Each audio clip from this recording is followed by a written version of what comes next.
Hello guys, welcome back to my channel. Radhe Radhe सभी को। तो जैसा कि आपको पता है कल ही एग्ज़ाम है, ठीक है। तो ज़्यादा कुछ बात करते ना करते हुए सीधे चलते हैं अपने टॉपिक पर। तो इस वीडियो के अंदर मैं बताऊंगा आपको ब्लैक एंड स्कोल्स मॉडल से ऑप्शन की वैल्यूएशन करना, ठीक है। तो सबसे पहले तो ऑप्शन की आपने थ्योरी कर ली होगी कवर, ठीक है। ऑप्शन की थ्योरी जरूर पढ़ लेना, ठीक है। थ्योरेटिकल क्वेश्चन भी आ सकता है। तो देखो, मैं अगर जनरली बताना चाहूँ तो ऑप्शन क्या होता है, डेरिवेटिव होता है, ठीक है। डेरिवेटिव बेसिकली एक ऐसी चीज होती है जिसकी वैल्यू किसी और से डिराइव होती है। यानी कि यहाँ पर एक अंडरलाइंग असेट होगी, ठीक है। अंडरलाइंग असेट होगी जिससे कि उसकी वैल्यू ड्राइव हो रही है, ठीक है। तो अब ऐसे ही ना इसके अंदर ऑप्शन दो प्रकार के होते हैं, ठीक है। एक होता है हमारा कॉल ऑप्शन, ठीक है। और एक होता है हमारा पुट ऑप्शन। दो तरह के ऑप्शन होते हैं, ठीक है गाइस। तो कॉल ऑप्शन के अंदर क्या होता है, कॉल ऑप्शन का मतलब है कि जब आपको लगता है कि आपका प्राइस ऊपर जाएगा, कोई अंडरलाइंग एसेट है, उसका जो प्राइस है वो बढ़ेगा नियर फ्यूचर में, ठीक है। तो अब आप क्या करोगे, कॉल ऑप्शन खरीद लोगे। पुट ऑप्शन होता है जब आपको लगता है कि नियर फ्यूचर में किसी स्टॉक का प्राइस नीचे जाएगा, ठीक है, तो आप पुट ऑप्शन खरीद लेते हो, समझ गए। तो ऐसे होता है, ये मैंने आपको जनरल एक ओवरव्यू दिया है बस, ठीक है। तो यहाँ पर जो ऑप्शन की वैल्यूएशन है, जैसे ऑप्शन बाय करने के लिए ना आपको एक पेमेंट करनी पड़ती है, ठीक है। ऑप्शन बाय करने के लिए हमको पेमेंट करनी पड़ती है। उस पेमेंट का नाम क्या होता है गाइज, उसको कहते हैं हम प्रीमियम, ठीक है। तो ऑप्शन का अपना प्रीमियम होता है एक। अब जैसे ऑप्शन की ना जो प्रीमियम होता है इसका, ठीक है, वो एक तरह से आपने अमाउंट पे किया है उस ऑप्शन को बाय करने के लिए, ठीक है। ऑप्शन को बाय करने के लिए अमाउंट पे किया है, प्रीमियम पे किया है। यही प्रीमियम क्या होता है, ऑप्शन की वैल्यू होती है। इसी को कहते हैं वैल्यू ऑफ ऑप्शन, ठीक है। Value of an option. अब इसी को हम कैलकुलेट करना सीखेंगे आज ब्लैक एंड स्कोल मॉडल से, ठीक है। तो ब्लैक एंड स्कोल मॉडल बेसिकली एक मॉडल है जो कि डेवलप करा था एक, मतलब ब्लैक एंड स्कोल नामक अ, एक आदमी था, ठीक है। उसने डेवलप करा था। तो इसमें ना एकदम एक्यूरेटली हम वैल्यू कैलकुलेट कर सकते हैं। वैसे अगर देखा जाए तो ऑप्शन की वैल्यू कैलकुलेट करना बड़ा मुश्किल टास्क होता है, ठीक है। तो यहाँ पर ब्लैक एंड स्कोल मॉडल से हम वैल्यू कैलकुलेट करना सीखेंगे किसी ऑप्शन की, ठीक है। तो चलिए करते हैं। तो पहले हम एक बारी ना फॉर्मूला समझ लेते हैं कि फॉर्मूला कौन सा यूज होगा, ठीक है। तो देखो, ब्लैक एंड स्कूल मॉडल जो होता है, सबसे पहली बात ये कॉल की वैल्यू कैलकुलेट करने के लिए बना है, ठीक है। कॉल वैल्यू इससे कैलकुलेट होगी। कॉल वैल्यू जिसको हम C0 से डिनोट करेंगे, ठीक है। पुट वैल्यू भी होती है, पुट वैल्यू जिसको हम P0 से डिनोट करते हैं, ठीक है।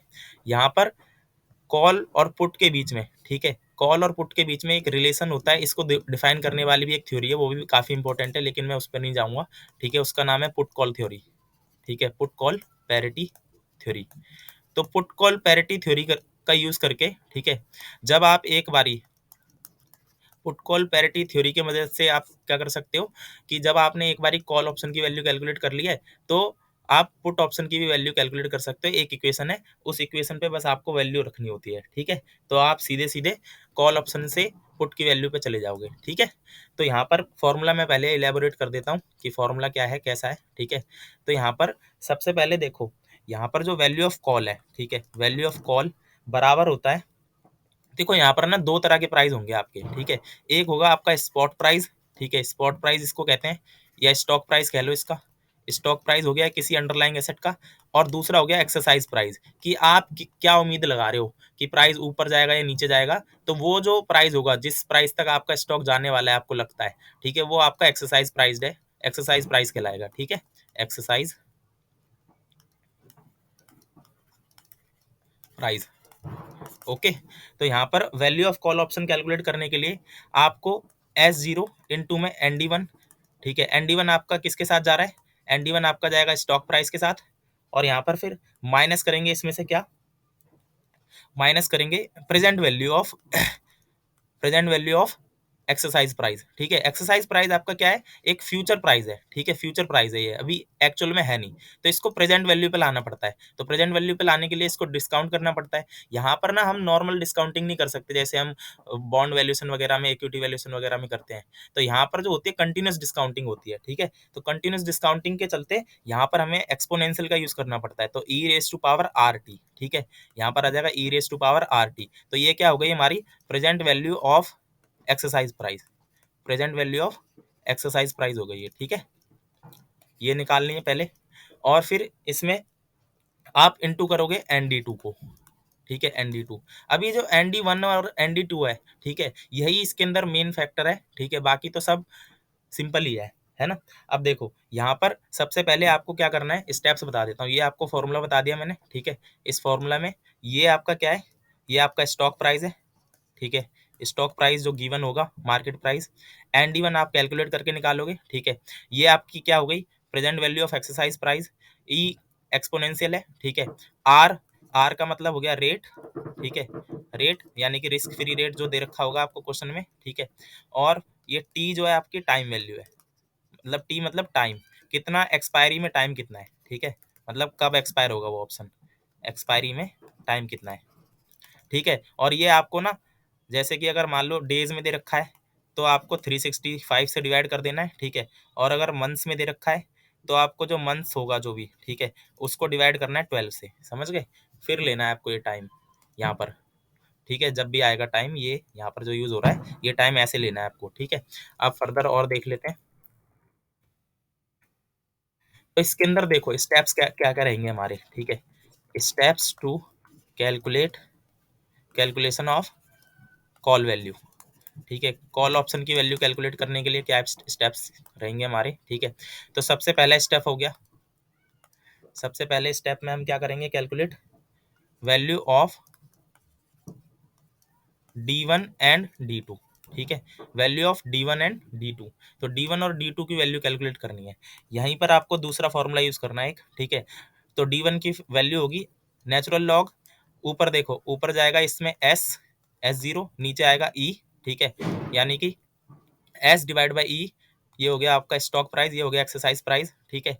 और फिर इसमें प्लस कर लेंगे हम, इसमें प्लस करेंगे क्या, ब्रैकेट, ठीक है। आर प्लस में 0.5 यहाँ पर लेंगे हम वेरियांस, ठीक है, यानी कि स्टैंडर्ड डेविएशन का स्क्वायर, ठीक है। और फिर इस पूरे को आप इंटू कर दोगे, ठीक है, इस पूरे को इंटू करोगे टाइम से, समझ गए। और इसके नीचे क्या आएगा, इसके नीचे आएगा आपका स्टैंडर्ड डेविएशन इन टू में टाइम। अब जैसे यहाँ पे स्टैंडर्ड डिवीजन का स्क्वायर लिया है तो इसको ऐसे याद रख लेना, तो यहाँ पे अब उसका रूट ले लेंगे, तो इसका मतलब सिंगल लेंगे बिना स्क्वायर के, और यहाँ पे इसका रूट ले लेंगे, ठीक है। तो यहाँ से आपका D1 कैलकुलेट हो जाएगा। अब D2 कैलकुलेट करने के लिए आपको कोई बड़ा फॉर्मूला नहीं लगाना, सीधे सीधे D1 में से माइनस कर देना है डिनोमिनेटर, ठीक है। D1 माइनस में डिनोमिनेटर, डिनोमिनेटर ऑफ D1, ठीक है। D1 minus denominator of D1। अब डिनोमिनेटर क्या है D1 का, ये है, तो यहाँ पर इसको माइनस करना है सीधे, ठीक है। तो इसको माइनस कर दोगे तो ये कैलकुलेट हो ही चुका होगा, यहाँ पे सीधे सीधे माइनस कर देना है। तो ये स्टेप नंबर 1 के अंदर आपको ये करना है, ठीक है। उसके बाद क्या करना है, स्टेप नंबर 2, स्टेप नंबर 2 में आपको क्या करना है, calculation of ND1 and ND2, ठीक है। ND1 और ND2 की वैल्यू कैलकुलेट करनी है। अब यहाँ पर आपको क्या यूज करना है, तो यहाँ पर आपको जेड टेबल का यूज करना है। अब जैसे जेड टेबल का यूज करोगे ना, तो यहाँ पर जब आपको जो वैल्यू मिलेगी अगर वो पॉजिटिव आ रही है, ठीक है, पॉजिटिव आ रही है, और अगर आपके पास area to the left of Z value वाली टेबल है, area to the left of Z वाली जेड वैल्यू, ठीक है, ये वाली टेबल है, तो आप सीधे डायरेक्टली यूज कर लोगे, ठीक है। डायरेक्टली वैल्यू को यूज करोगे जो भी दे रखी होगी कोरिस्पॉन्डिंग। तो ND1 कैसे कैलकुलेट करोगे, देखो जैसे कि ऊपर जो n आया होगा D1 यहाँ पर आ गया, ठीक है। फिर यहाँ पर जो भी होगी n की और D1 की वैल्यू यहाँ पे लिख दोगे। फिर ये वाली किस में ढूंढोगे, जेड टेबल में, ये वैल्यू के सामने कोरिस्पॉन्डिंग वैल्यू ढूंढोगे जेड टेबल में, ठीक है। तो वो जो आएगी वही आपको सीधे यूज कर लेनी है इधर, ठीक है। और ND2 भी ऐसे ही कैलकुलेट करोगे, तो D2 की जो वैल्यू आएगी वो n के ब्रैकेट में लिख के, ठीक है, यहाँ पर, और फिर यहाँ पर ये टेबल में ढूंढोगे जेड टेबल में, ठीक है। अगर आप ये वाली यूज कर रहे हो, area, area to the left, ठीक है, लेफ्ट वाले मतलब जो जैसे यहाँ पर बेल शेप्ड कर्व होता है, ठीक है, बेल बेल शेप्ड कर्व होता है हमारा, ये हमारा हो गया 0, ठीक है, 0 हो गया। अब जैसे मान लो यहाँ पर वैल्यू आती है 0.98, ठीक है, तो 0.98 आपका यहाँ होगा, यहाँ, ठीक है, यहाँ होगा, ये लाइन खींच दी, तो ये आपका श्रेडेड रीजन हो गया, ठीक है, ये श्रेडेड रीजन हो गया। अगर आप मान लो राइट वाली यूज करते हो, ठीक है, या नॉर्मल कर्व वाली यूज करते हो, अंडर नॉर्मल कर्व, तो जो एरिया निकलेगा ना वो इतने से का निकलेगा, तो उसके अंदर तो आपको पता है इधर क्या होता है, 0.5 होता है एरिया, इधर भी 0.5 होता है। तो आपको क्या करना पड़ेगा, अगर नॉर्मल कर्व वाली यूज करते हो, ठीक है, नॉर्मल वाली, तो उसके अंदर आपको 0.5 प्लस करना पड़ेगा, तब आप वैल्यू पे पहुंचोगे। और अगर आप लेफ्ट वाली यूज करते हो तो ये तो हो गया, जैसे ये जेड की वैल्यू हो गई, इसके लेफ्ट में ये सारा एरिया, तो वो तो कैलकुलेट करके दे ही रखा है लेफ्ट वाली टेबल में, तो आप सीधे वो टेबल उठा के यूज कर सकते हो, ठीक है। तो यहाँ पर ये टेबल से वैल्यू निकाल के ये भी कैलकुलेट होके आ जाएगा आपका। फिर क्या करना है, ये स्टेप नंबर 2 हो गया आपका, ठीक है। स्टेप नंबर 3, स्टेप नंबर 3 में क्या करना है, present value of exercise price, ठीक है, present value of exercise price. मैंने आपको बताया था present value of exercise price यानी E divide by exponential raise to R T, समझ गए। तो ये कैलकुलेट कर लोगे तो ये आ जाएगा आपका। अब ई की वैल्यू जो होगी, ठीक है, या तो आप टेबल रेफर कर लेना जो मैंने भेजी है, ठीक है, या फिर आप क्या करोगे, ई की वैल्यू गिवन होगी, या तो गिवन होगी, ठीक है, गिवन होगी तब तो ये क्वेश्चन सिंपल हो गया। अगर वैल्यू गिवन होगी, जैसे एल एन की भी वैल्यू गिवन होगी आपको, ठीक है, जो एल एन आपका कैलकुलेट हो गया आएगा उसकी भी वैल्यू गिवन होगी, और ई की भी गिवन होगी, तो ये सिंपल क्वेश्चन हो जाएगा बिल्कुल। नहीं तो आपके लिए मैंने टेबल बना के दे दी है, ठीक है, उस टेबल से आप वैल्यू देख सकते हो। ओके, तो ये आपका तीसरा स्टेप हो गया।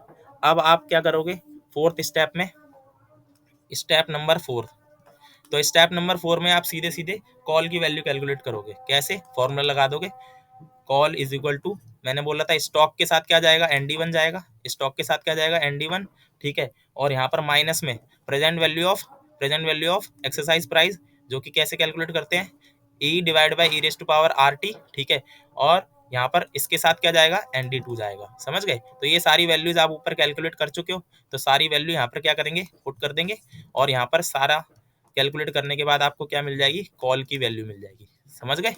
तो इस तरह से आप वैल्यू निकाल लोगे। अब स्टेप नंबर 5, अगर मान लो इसी में बोल दे आपसे कि पुट की वैल्यू भी कैलकुलेट करके दिखा दो, ठीक है, आपसे बोले कि पुट की वैल्यू भी कैलकुलेट करनी है, तो यहाँ पर क्या यूज करेंगे, हम पुट कॉल पैरिटी का यूज करेंगे। तो पुट कॉल पैरिटी हमें कहती है कि पुट की वैल्यू और कॉल की वैल्यू में रिलेशनशिप होता है। तो यहाँ पर जो पुट की वैल्यू निकल के आएगी वो कैसे निकल के आएगी, कॉल की वैल्यू माइनस करोगे उसमें से स्टॉक प्राइस, ठीक है, प्लस में E divide by E raise to power are T, यानी present value of exercise price. ये दोनों, ये फॉर्मूले पे सारी वैल्यूज पुट कर दोगे, पहले से आपके पास वैल्यू तो होगी, तो यहाँ से आपकी पुट की वैल्यू भी कैलकुलेट हो जाएगी, समझ गए। तो अब एक क्वेश्चन करते हैं प्रीवियस ईयर में आया हुआ, ठीक है, जिससे कि आपको क्लैरिटी मिल जाएगी। और फॉर्मूला थोड़ा ना मैंने फास्ट मोड पे बताया है क्योंकि टाइम तो है नहीं, अब कल ही एग्जाम है, ठीक है, तो आप समझ लेना, थोड़ा वीडियो अगर फास्ट लग रही हो तो स्लो कर लेना, ठीक है। मैं क्वेश्चन करवा देता हूँ आपको। देखो ये क्वेश्चन है अपना, ठीक है, ये क्वेश्चन है, इसके अंदर क्या बोला है, इसके अंदर बोला है करंट प्राइस दे रखा है ये स्टॉक, तो ये हो गया हमारा S0, ठीक है। इसके अलावा क्या दे रखा है आपको, एक्सरसाइज प्राइस, तो ये हो गया E, और ये रिस्क फ्री रेट है, ये हो गया R, time to expiration 6 month बोला है, तो T, मैंने बोला था T को कैसे लेना है, अगर मंथ्स में दे रखा है तो 12 से डिवाइड दे देना है, तो 6/12 करेंगे तो 0.5 आ जाएगा T, ठीक है। और ये स्टैंडर्ड डेविएशन दे रखा है आपको, यानी कि ये रिस्क हो गया, समझ गए, जो अपना यूज होगा किसके लिए, ND1 के लिए, मतलब D1 के लिए जो यूज होगा। तो यहाँ पर पहले में क्या बोला है, कैलकुलेट करो कॉल ऑप्शन का प्रीमियम, ठीक है, ब्लैक एंड स्कॉल मॉडल से, ओके जी। फिर दूसरे में बोला है अगर इन्वेस्टर बाय करना चाहता है put option same exercise price का, मतलब इसी एक्सरसाइज प्राइस का, तो एक्सपायरेशन डेट भी सेम होगी, तो call option as this call option what will be the put option premium, तो यहाँ पर क्या यूज करेंगे, पुट कॉल पैरिटी PCP, ठीक है, देन स्पेसिफाई, ठीक है, then specify intrinsic value and time value component, ये वाला मैं आपको समझाऊंगा अभी, स्पेस ये टाइम वैल्यू स्पेसिफिक और ये इंट्रिंसिक वैल्यू क्या होती है। अब यहाँ पर देखो आपको सारी वैल्यू गिवन है, ठीक है, तो गिवन है तो इसका मतलब बड़ा सिंपल हो गया, सीधे सीधे हमें बस स्टेप्स फॉलो करते जाने और आंसर हमारे पास आ जाएगा अपने आप, ठीक है। तो चलो करते हैं, यहाँ पर सबसे पहले मैं लिख देता हूँ क्या क्या गिवन है अपने को। आपको S0 गिवन है, ठीक है, 150 रुपीज, आपको ई गिवन है, ठीक है, 120 रुपीज, आपको आर गिवन है 8%, तो 8% का मतलब हो गया 0.08, ठीक है। उसके अलावा आपको टाइम गिवन है, मैंने बताया टाइम 6 मंथ्स है, तो 6 मंथ को 12 से डिवाइड करेंगे तो ये आ जाएगा 0.5, ओके। इसके अलावा आपको स्टैंडर्ड डिविएशन भी गिवन है, तो ये हो गया स्टैंडर्ड डिविएशन 0.6, ये तो दे ही रखा है आपको, समझ गए। अब क्या करेंगे, step number 1, step number 1, calculation of D1 and D2। ठीक है, तो D1 और D2 की कैलकुलेशन करनी है। तो इसमें कैसे करेंगे, याद करो फॉर्मूला। तो D1 बराबर होता है ln, ठीक है, stock price divide by exercise price. ठीक है, और यहाँ पर करेंगे प्लस आर प्लस में 0.5 वेरियांस यानी कि स्टैंडर्ड डिविएशन स्क्वायर। ठीक है, और इनटू कर देंगे टाइम से, और डिवाइड किससे करेंगे, standard deviation under root time. ठीक है, यहाँ पर सारी वैल्यूज पुट करेंगे सीधे। तो ये देखो एल एन ऐसे ही छोड़ेंगे। स्टॉक प्राइस कितना है, 150 है, तो 150 डिवाइड बाय एक्सरसाइज प्राइस कितना है, 120 है, प्लस में, ठीक है, आर आर हमारा क्या है, 0.08 है, प्लस 0.5 फॉर्मूले का ही है। ठीक है, स्टैंडर्ड डिविएशन का स्क्वायर लेना है, तो स्टैंडर्ड डिविएशन कितना है, 0.6 है, तो 0.6 का स्क्वायर लोगे। ठीक है,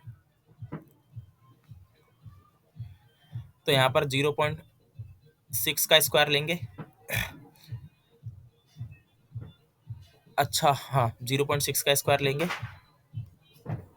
और यहाँ पर टाइम लेंगे, तो टाइम कितना है, 0.5 है। ठीक है गाइज, मैंने ना इसको गलती से ना 0.5 मान के सॉल्व कर लिया है। ठीक है, तो आप 0.6 मान के कर लेना, मैं 0.5 से सॉल्व कर रखा है। अब दोबारा कैलकुलेट करूंगा सारा तो टाइम लग जाएगा। ठीक है, तो मैं 0.5 के हिसाब से कर देता हूँ, तो होगा सेम ही। ठीक है, वैल्यू चेंज होगी बस। तो ये 0.5 मान लेते हैं हम। ठीक है, क्योंकि मैं भूल गया, ध्यान से उतर गया मेरे। तो अब यहाँ पे नीचे क्या लेना है, स्टैंडर्ड डिविएशन। तो स्टैंडर्ड डिविएशन आपका कितना लेंगे हम, ठीक है, 0.5 ही लेंगे अब, क्योंकि ऊपर भी हमने 0.5 ले लिया है, और इनटू करेंगे अंडर रूट ऑफ ये टाइम 0.5। ठीक है, तो अब कैलकुलेट कर देते हैं सब कुछ। देखो यहाँ पर सारी वैल्यूज रखेंगे, रख दी हमने। ठीक है, तो यहाँ पर एल एन की वैल्यू आ गई, एल एन 1.25, प्लस में यहाँ पर आर की वैल्यू कितनी आएगी, अच्छा ये तो लिख दिया हमने सारा। ठीक है, तो यहाँ पर कैलकुलेट करके आ रहा है 0.1025। ठीक है, और डिवाइड करेंगे, इन दोनों को सॉल्व करेंगे। ठीक है, तो इन दोनों को सॉल्व करने पर आ रहा है आपका 0.3535। अब देखो, अब एल एन इसकी वैल्यू ढूंढेंगे, ढूंढेंगे, क्वेश्चन में दे रखी है, देखो ये रही। तो एल एन अगर 1.25 आएगा आपका, तो इसकी वैल्यू क्या यूज़ करनी है, ये वाली, समझ गए। तो ये वैल्यू हम उठा के यूज़ कर लेंगे सीधे। तो ये वैल्यू यूज़ करेंगे, तो यहाँ पर लिखेंगे 0.22, ठीक है, 3144, प्लस में इसकी वैल्यू 0.1025 डिवाइड बाय 0.3535। ओके, बस कैलकुलेशन करते जाना है। यहाँ पर आपकी वैल्यू आ जाएगी 0.92, ये D1 आ गया। मतलब देखो, अगर काफी लंबा भी आएगा ना, तो इसको 2 डिजिट्स तक राउंड ऑफ करना है, टू टू डिजिट्स तक राउंड ऑफ कर देना है। ठीक है, क्योंकि ना आप जब टेबल में वैल्यू ढूंढोगे ना फिर जेड की ND1 कैलकुलेट करने के लिए, तो वहां पर ना आपको कंफ्यूजन हो जाएगी, 2 ही डिजिट तक होती है वहां पे। ठीक है, तो इसको 2 डिजिट तक राउंड ऑफ कर लेना। अगर 6 से ऊपर हो अगली संख्या तो इधर बढ़ा देना एक। ठीक है, मतलब 5 से ऊपर हो तो इधर बढ़ा देना, 6 हो तो भी इधर बढ़ा देना। तो ये आपका D1 कैलकुलेट हो गया। D2 के लिए मैंने बताया था क्या करना है, D1 माइनस में डिनोमिनेटर, ठीक है, डिनोमिनेटर ऑफ D1। ठीक है, D1 माइनस में डिनोमिनेटर ऑफ D1। तो D1 की वैल्यू क्या आई है, 0.92। ठीक है, माइनस करोगे डिनोमिनेटर, ये रहा देखो, ये कैलकुलेट कर रखा है आपने, तो 0.3535। तो यहाँ पर जो वैल्यू आएगी निकल के, वो आएगी 0.57।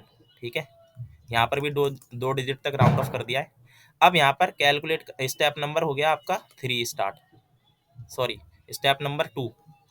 ठीक है, स्टेप नंबर 2 में क्या कैलकुलेट करना है, ND1 एंड ND2। ठीक है, तो ND1 कैलकुलेट करेंगे, तो यहाँ पर n इंटू में D1 की वैल्यू कितनी निकली है, 0.92। ठीक है, कितनी आ जाएगी, तो यहाँ पर क्या करेंगे, हम जेड टेबल देखेंगे। जेड टेबल, अगर मैंने बताया कि लेफ्ट वाला एरिया अगर आपके पास है, एरिया लेफ्ट वाले एरिया की जेड टेबल है, तो सीधे सीधे वैल्यू यूज कर सकते हो आप उठा के। ठीक है, तो यहाँ पर जो वैल्यू आएगी 0.82, एक मिनट, आप टेबल में देखोगे तो वैल्यू आपको दिखेगी 0.82121। ठीक है, इसी प्रकार ND2 कैलकुलेट कर लेंगे, तो n, अब D2 की वैल्यू कितनी निकली है, 0.57। तो ये भी क्या लोकेट करेंगे किसमें, हम जेड टेबल में। तो यहाँ पर जेड टेबल में देखेंगे तो इसकी वैल्यू दिखेगी आपको 0.71566। ठीक है, 2 स्टेप हो गए हमारे कंप्लीट। अब क्या करना है, अब आपको थर्ड स्टेप में, स्टेप नंबर 3 में क्या करना है, पीवी ऑफ ई, मतलब एक्सरसाइज प्राइस की प्रेजेंट वैल्यू। और यहाँ पर प्रेजेंट वैल्यू कैसे निकलेगी, यहाँ पर प्रेजेंट वैल्यू निकलेगी ई divide by exponential are T. समझ गए। तो यहाँ पर एक्सरसाइज प्राइस कितना दे रखा था आपको, देखो एक्सरसाइज प्राइस दे रखा है क्वेश्चन में 120, डिवाइड करेंगे ई, आर की वैल्यू कितनी थी 8%, तो 0.08 इंटू में यहाँ पर टाइम कितना है 0.5 है, तो यहाँ पर 120 डिवाइड बाय ई, ई की वैल्यू कितनी आ रही है आपकी 0.04 आ रही है सॉल्व करने पर। अब क्वेश्चन में ऊपर जाओगे ना, देखो यहाँ पर आपको ई की वैल्यू दे रखी है कि अगर 0.04 आएगा तो ये लेनी है वैल्यू। ठीक है, सॉरी ये रही है ना, ये माइनस वाली होगी, एक माइनस वाली होगी एक प्लस वाली होगी। तो ये प्लस में, जैसे ये सिंपल रूल है, जैसे यहाँ पर अगर ऐसे है, ठीक है 1/am है, तो इसको हम कैसे लिख सकते हैं, a माइनस एम लिख सकते हैं। ठीक है, मतलब a की पावर माइनस एम भी लिख सकते हैं। तो चाहे तो आप ऐसे ये वाली यूज कर रहे हो, हमने क्योंकि डिवाइड में लिया है ERT को, है ना, अगर ऊपर लेते तो वैसे लेते, समझ गए। तो ये वाली वैल्यू उठाएंगे 1.0408, तो यहाँ पर 120, ठीक है 120 डिवाइड बाय 1.0408, तो यहाँ पर कितनी वैल्यू आ गई आपकी 115.2959। ये आपकी आ गई क्या, present value of exercise price. अब स्टेप नंबर 4 में क्या करते हैं, सीधे कॉल वैल्यू कैलकुलेट करते हैं। तो स्टॉक प्राइस के साथ जाएगा ND1, ठीक है, माइनस में स्टॉक प्राइस के साथ जाएगा ND1, माइनस में पीवी ऑफ ई के साथ जाएगा ND2।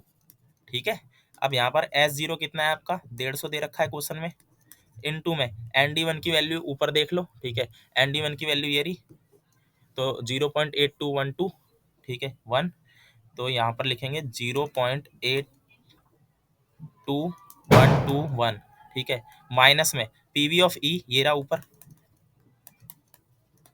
59। ठीक है, ये पीवी ऑफ ई क्या है, हर बार मैं बता दे रहा हूँ आपको, e divide by E raise to power are t. ठीक है, यहाँ पर इनटू में ND2 की वैल्यू क्या है ऊपर, ND2 की वैल्यू आपकी निकली है 0.71566, 0.71566। ठीक है, अब यहाँ पर आपको क्या करना है, बस सिंपली कैलकुलेट करते जाना है। ठीक है, तो यहाँ पर आपकी वैल्यू आएगी 123.1815, माइनस करोगे इसमें से, इसको कैलकुलेट करोगे तो इसकी वैल्यू आएगी 82.5126। ठीक है, तो यहाँ पर आपको फाइनली मिल जाएगी कॉल की वैल्यू 40.6689।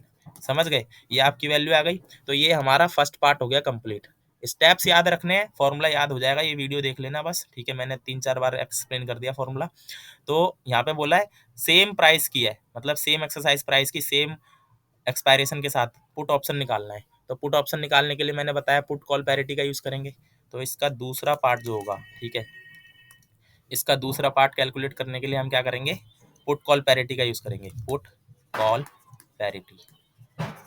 तो पुट कॉल पैरिटी के अकॉर्डिंग P0 बराबर होता है हमारा C0 कॉल ऑप्शन। ठीक है, कॉल ऑप्शन की वैल्यू माइनस में स्टॉक का प्राइस प्लस में पीवी ऑफ ई। ठीक है, पीवी ऑफ ई। ओके, तो यहाँ पर कॉल कॉल ऑप्शन की वैल्यू कितनी निकली है 40.6689, सब तो आपको यहीं मिल जाएगा। ठीक है, स्टॉक प्राइस ये रहा आपका, माइनस में 150, प्लस में पीवी ऑफ ई ये रही आपकी, ठीक है 115.2959। ठीक है, तो यहाँ पर वैल्यू कैसे आ जाएगी, पहले इन दोनों को सम करोगे, ठीक है, इन दोनों को प्लस करोगे, देन इसको माइनस करोगे, तो यहाँ पर वैल्यू आएगी आपकी 5.9648 लगभग। ठीक है, तो ये आपका पुट भी कैलकुलेट कर दिया आपने। अब देखो, अब एक कॉन्सेप्चुअल बात है इसमें आगे जो है, ठीक है, तो वो कॉन्सेप्ट है एक, तो वो कॉन्सेप्ट क्या है बेसिकली, कि इंट्रिंसिक वैल्यू बतानी है और टाइम वैल्यू बतानी है। Specify intrinsic value and time value component in 1 and 2 above. देखो यहाँ पर ना दो तरह के ऑप्शन बताए मैंने आपको। ठीक है, ऑप्शन जो है दो तरीके के होते हैं, एक तो पुट ऑप्शन है और एक कॉल ऑप्शन है। तो पुट ऑप्शन जो होता है मैंने बताया, पुट ऑप्शन मतलब आपको लगता है कि नियर फ्यूचर में प्राइस क्या होगा, डाउन हो जाएगा, तो आप पुट ऑप्शन खरीदते हो, ठीक है। तो यानी यहाँ पर जो एक्सरसाइज होगा ना पुट ऑप्शन, कब एक्सरसाइज होगा, जब आपका सीएमपी जो है, ठीक है, सीएमपी आपका लेस देन है किससे, एक्सरसाइज प्राइस से, CMP is less than your exercise price, तब एक्सरसाइज होता है मतलब पुट ऑप्शन, ठीक है। और कॉल ऑप्शन कब एक्सरसाइज होगा, एकदम अपोजिट, यानी your CMP is greater than exercise price, तब ये एक्सरसाइज होगा, ठीक है। अब यहाँ पर देखो बेसिकली क्या होता है, यहाँ पर जो पुट ऑप्शन की प्रीमियम होता है जो हमने अभी कैलकुलेट करा, ठीक है, प्रीमियम होता है किसी भी ऑप्शन का, प्रीमियम ऑफ ऑप्शन, ठीक है, उसके अंदर दो चीजें शामिल होती हैं जैसे हमने ऊपर भी करा। तो एक तो होती है इंट्रिंसिक वैल्यू ऑफ ऑप्शन, ठीक है, और प्लस में उसके अंदर होती है एक टाइम वैल्यू। तो वही इस क्वेश्चन में पूछना चाह रहा है हमसे, ठीक है। तो अब ये इंट्रिंसिक वैल्यू और टाइम वैल्यू क्या होती है, तो यहाँ पे सबसे पहले इंट्रिंसिक वैल्यू समझते हैं ऑप्शन की, इंट्रिंसिक वैल्यू ऑफ ऑप्शन क्या होती है, ठीक है।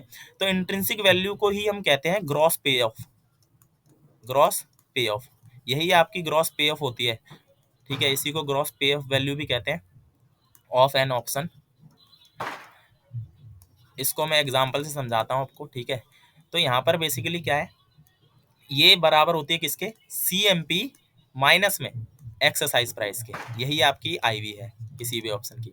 यानी कि जैसे हमारे क्वेश्चन में क्या है, हमारे क्वेश्चन में आपको S0 यानी कि स्टॉक प्राइस कितना दे रखा है, स्टॉक प्राइस आपको दे रखा था 150, ठीक है, 150 ही दे रखा है ना, एक मिनट कहाँ गया ये,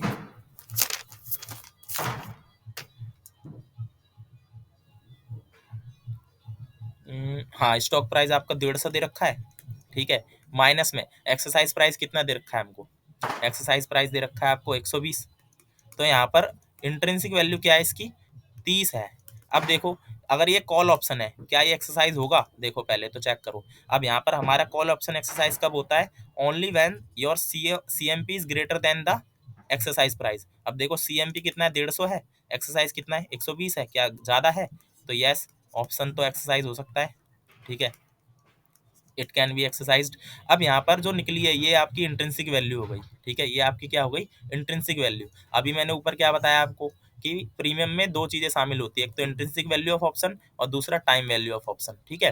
तो यहाँ पर जो प्रीमियम कैलकुलेट करा है आपने, C0 जो कैलकुलेट करा है उसके अंदर दो चीजें हैं, एक तो आईवी है और एक तो टाइम वैल्यू है, ठीक है, टीवी है।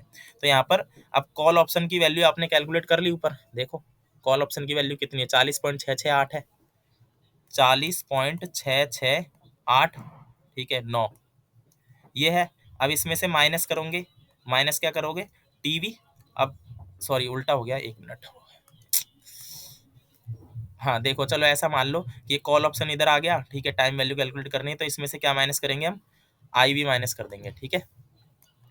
तो आई वी माइनस करेंगे तो ये मैं क्या लिख रहा हूँ सीधे टाइम वैल्यू, ठीक है, टाइम वैल्यू लिखना हो, टाइम वैल्यू कैसे करेंगे कैलकुलेट, तो यहाँ पर कॉल, ठीक है, ये C0 माइनस में आई वी, समझ गए, C0 माइनस में आई वी।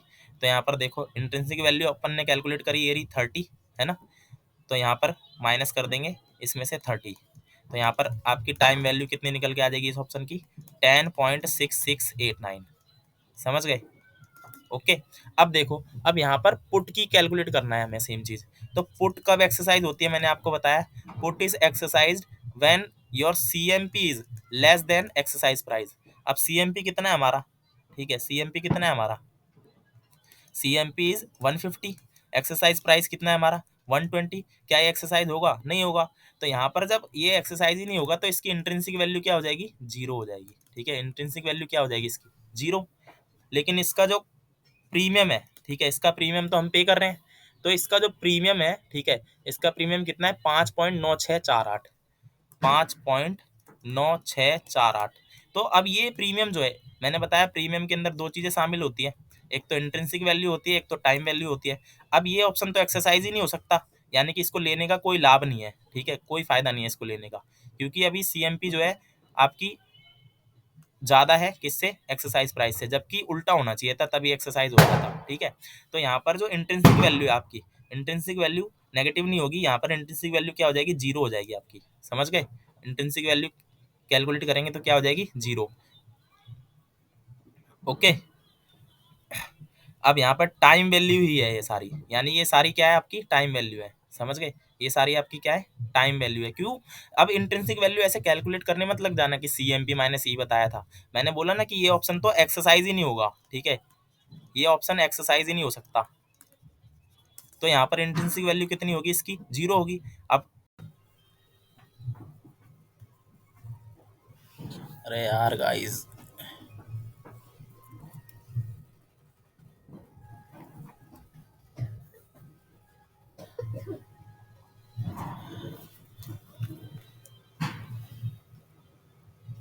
गड़बड़ हो गई गाइस, ठीक है। तो क्योंकि ना वो मैंने देखा ही नहीं, वो स्क्रीन रिकॉर्डिंग बंद हो गई थी, तो आधी वीडियो रिकॉर्डिंग हुई, मैंने तो सारा पढ़ा दिया दोबारा से। चलो मैं दोबारा से बता देता हूँ सब, ठीक है। तो देखो यहाँ पर हमने इंटेंसिव वैल्यू कैलकुलेट कर ली इसकी, ठीक है, टाइम वैल्यू इसकी कैलकुलेट कर ली। यहाँ पर इंटेंसिव वैल्यू पुट की 0 होगी क्योंकि एक्सरसाइज ही नहीं हो सकता ये ऑप्शन। तो सारी की सारी जो वैल्यू होगी, जो पुट की वैल्यू है सारी की सारी, वही आपकी क्या हो जाएगी, सारी टाइम वैल्यू, ठीक है। तो ये रही टाइम वैल्यू। अब एक बारी सम अप कर लेते हैं सारी चीज़ें। तो ब्लैक एंड स्कॉल मॉडल पढ़ा है हमने, उसके अंदर फॉर्मूला कॉल वैल्यू क्या होती है, स्टॉक प्राइस के साथ ND1 जाएगा, स्टॉक प्राइस के साथ ND1 माइनस में PV of e calculated as follows, ठीक है। कैसे कैलकुलेट होती है, e divide by e raise to power RT, ये present value of exercise price है, इनटू में ND2 करेंगे, ठीक है। यहाँ पर PV ऑफ ई के साथ क्या जाएगा, ND2 जाएगा। अगर मान लो क्वेश्चन में LN और ई दे रखा हो तब तो ये क्वेश्चन बहुत ईजी है, फॉर्मूला बस यूज करना है आपको। स्टेप नंबर 2 में क्या करना है, D1 और D2 कैलकुलेट करना है। स्टेप 3 में PV ऑफ ई, स्टेप 4 में सॉरी स्टेप 2 में आप ND1 और ND2 कैलकुलेट करोगे, फिर आपका PV of E, then C0 सीधे। अब D1 की कैलकुलेशन कैसे होगी, LN stock price divide by exercise price plus plus में रिटर्न प्लस में 0.5 स्टैंडर्ड डेविएशन का स्क्वायर इंटू में टाइम, और यहाँ पे स्टैंडर्ड डेविएशन इंटू में अंडर रूट टाइम। फिर यहाँ पे D2 कैलकुलेट करने का तरीका क्या है, सीधे सीधे आपको यूज करना है D1 माइनस में डिनोमिनेटर ऑफ D1 माइनस में डिनोमिनेटर ऑफ D1, यानी कि ये वाली वैल्यू उठा के सीधे यूज कर देनी है। फिर ND1 कैसे कैलकुलेट होगा, तो यहाँ पर जो N के साथ D1 की वैल्यू आएगी उसको जेड टेबल में ढूंढोगे। जेड टेबल अगर आपकी लेफ्ट एरिया वाली है तो सीधे डायरेक्ट यूज कर लोगे, नहीं तो आपको 0.5 आपको क्या करना पड़ेगा, प्लस करना पड़ेगा उसमें। ND2 भी सेम ऐसे कैलकुलेट होगा। देन पीवी ऑफ ई, ठीक है, ई रेस टू पावर RT। उसके बाद ये आपका PV ऑफ ई आ गया, फिर सीधे कॉल वैल्यू निकाल दो, वैल्यू सारी पुट करेंगे, आंसर आ जाएगा अपना। फिर अगर पुट की वैल्यू भी कैलकुलेट करनी है तो पुट कॉल पैरिटी से कर लेंगे, ये रहा पुट कॉल पैरिटी का यूज, ठीक है। सारी चीजें आपने पहले से कैलकुलेट कर रखी होंगी, बस आंसर मतलब पुट करके कैलकुलेट कर देना है, ठीक है। So that's all about Black and Scholes model. तो मिलते हैं नेक्स्ट वीडियो में, till then bye bye, thank you.